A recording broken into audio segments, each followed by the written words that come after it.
Hello guys, আসসালামু আলাইকুম। তো রাতের বেলা দেখি যে মুরগির ডিমের নিচে শব্দ হইতেছে। তো এই যে সকালবেলা দেখেন বাইর করতেছি, দেখি আসলে এই যে ডিমের থেকে বাচ্চা ফুটে বাইর হয়েছে। দেখি কয়টা বাচ্চা ফুটলো। এই যে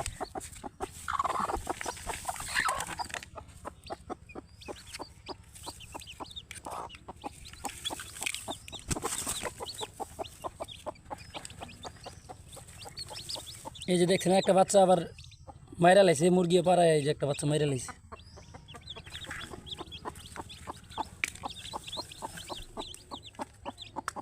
দেশি মুরগির বাচ্চা, এই যে কত সুন্দর বাচ্চা।